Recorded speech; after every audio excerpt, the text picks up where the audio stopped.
Thank y'all for coming out this morning. So last night at about 10:10 p.m., officers were dispatched to an armed subject, a domestic situation, and it ultimately ended up at a location on Foxtail Drive, and that's where officers encountered him the second time. And I will let the Undersheriff give you the details of the investigation. Hey, good morning.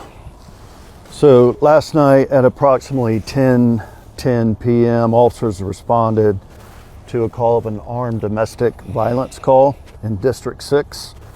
That subject was reported to be armed with a knife, and he had made threats to his wife, stating something to the effect of that they were both going to die that night. That suspect fled the scene before officers could arrive. However, once the officers arrived on that scene, they spoke to the victim and they were able to speak to that suspect on the phone. That suspect made statements to the officers on the phone that he was not going to go back to prison and they were going to have to kill him. So they got information from the victim that the suspect had probably fled to a family member's house, which was in District 5. Those officers coordinated with officers in District 5. Those officers around 12:30 a.m. responded to the 7800 block of Foxtail Lane. Once they arrived, they located the vehicle that the suspect had been reported driving. When they walked up to that vehicle, that suspect was sitting in the car. They started talking to him briefly, asked him to exit the vehicle. As he was exiting the vehicle, they observed him grab a large knife. He came out of the vehicle and started aggressively approaching those officers, yelling something to the effect that they were going to have to shoot him. They tried to create space. He kept advancing on them and they fired several times. He dropped the knife, fell to the ground, and they immediately went into life-saving measures, performing CPR. That suspect was taken into custody and transported to a local hospital where he later died from his injuries. The state attorney's office was also on scene. They were conducting their independent investigation, and I will give you the three officers that were involved in the actual shooting. The first one is W. Morris. His ID is 89302. Second officer is G. Griffiths, ID 73548. Third officer is R. Roden, ID 89305. And that was all three officers. That was their very first night at work, out on their own. So they are all new officers.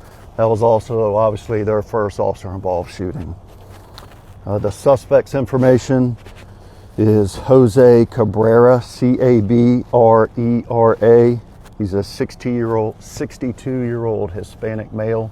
With that, we'll take any questions. Is it safe to say that he was barricaded for a short period of time? Did you use the term barricaded? He wasn't barricaded, no. Once they approached the car, they asked him to step out. He grabbed the knife and he stepped out. Was there any non-lethal use before any deadly use? We're trained, so we're not going to use a non-lethal weapon when someone is attacking us with a lethal weapon. That's per training. An edge blade is a lethal weapon. Even though he had the knife in his hand? That's a lethal weapon.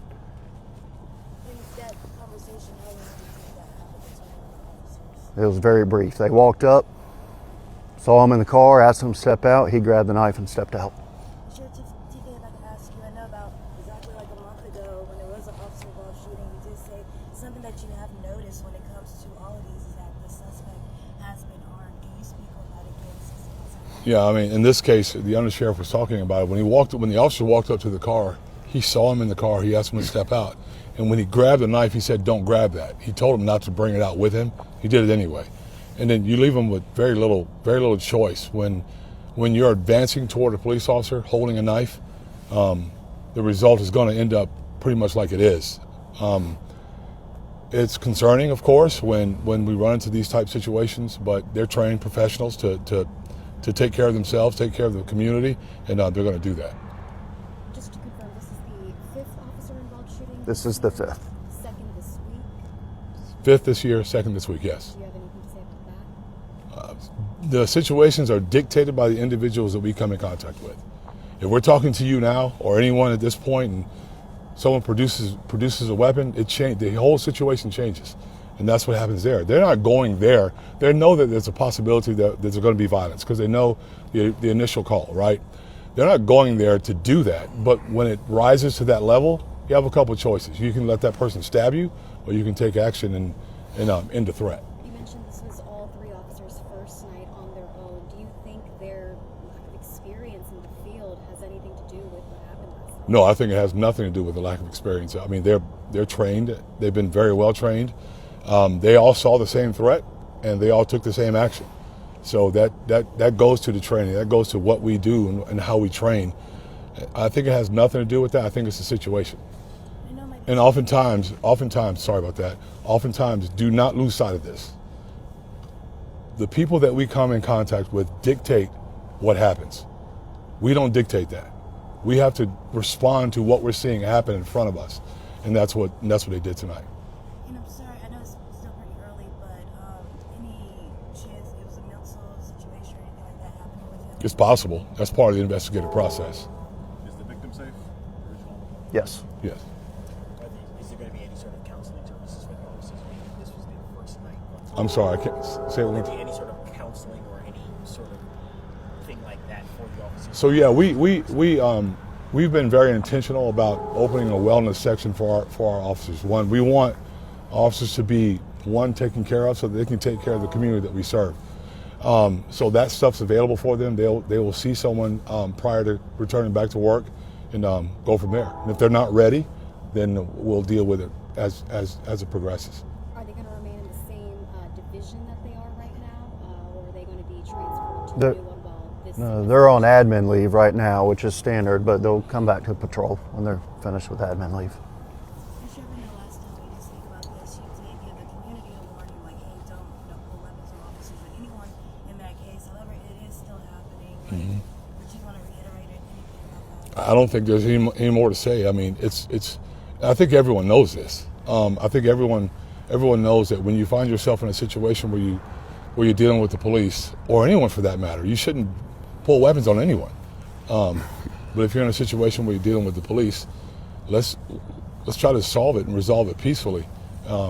Again, you're going to dictate how we respond to things, and unfortunately, there's an investigative process that has to take place. Not clearing anything right now, but unfortunately, this situation unfolded the way that it did, and his action caused that reaction. And it's unfortunate. We don't want to see it happening. I don't want to be here doing this and talking about this. The Undersheriff doesn't, but it's a part of the process, and we'll deal with it as it comes. Thank you, Sheriff. Thank you. Thanks.